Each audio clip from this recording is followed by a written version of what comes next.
আপনি কি জানেন কামাখ্যা মন্দিরের দরজা কেন 3 দিনের জন্য বন্ধ হয়ে যায়? ব্রহ্মপুত্রের জলই বা কেন লাল হয়? এর পিছনে কি রহস্য?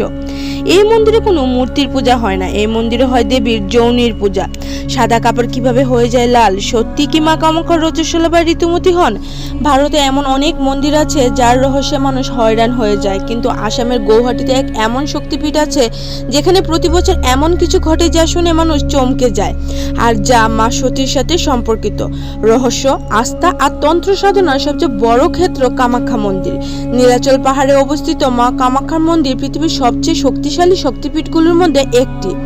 এই মন্দিরের সবচেয়ে গুরুত্বপূর্ণ জিনিস হলো এখানে কোনো মূর্তি নেই, প্রাকৃতিক এক শিলার পূজা হয়। এখানে যে প্রাকৃতিক শিলার পূজা হয় সেটিকে মা সতীর যৌনি মানা হয়। যখন দেবী সতীর শরীর টুকরো হয়ে পৃথিবীতে পড়ে তখন মাতা সতীর যৌনি ভাগ এই স্থানে পড়ে, আর তখন থেকে এই জায়গা শক্তিপীঠে পরিণত হয়। প্রতি বছর একবার আসে সবচেয়ে রহস্যময় সময়। প্রতি বছর জুন বাংলা আষাঢ় মাসে শুরু হয় অম্বুবাচীর মেলা। এটা এমন এক মেলা যা আস্থার সাথে তন্ত্রমন্ত্র ও সাধনার জন্য সারা বিশ্বে বিখ্যাত। অম্বুবাচীর 3 দিনের জন্য বন্ধ হয়ে যায় মন্দিরের দরজা। কোনো পূজাপাঠ বা যজ্ঞ এই সময় হয় না। এই সময় দেবী কামাখ্যা বা ধরিত্রী মাতা রজস্বলা বা ঋতুমতী হন। এই কারণে মন্দিরের দরজা পুরো 3 দিন ও 3 রাতের জন্য বন্ধ করে দেওয়া হয়। সবার মনে সবচেয়ে বড় প্রশ্ন, সাদা কাপড় লাল কিভাবে হয়?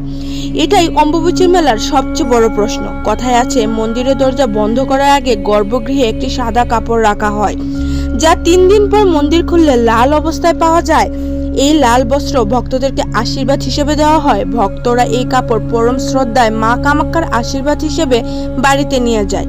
স্থানীয়দের মতে ব্রহ্মপুত্রের জল এই সময় লাল হওয়ার কথাও জানা যায়, যদিও এই কথা নিয়ে অনেক বিতর্ক রয়েছে, কিন্তু ভক্তরা এটা মা কামাখ্যার দিব্য শক্তি হিসেবে মানে। 22 জুন থেকে শুরু হবে অম্বুবাচী, 26 জুন খুলবে মা কামাখ্যা মন্দিরের দরজা। 26 জুন সকালে বিশেষ পূজা ও শুদ্ধিকরণের পর মা কামাখ্যার দর্শন পাবে ভক্তরা। আস্থা নাকি রহস্য? চমৎকার নাকি দেবীর শক্তি? কেন সাদা কাপড় লাল হয়ে যায়? কেন 3 দিন বন্ধ থাকে মন্দিরের দরজা?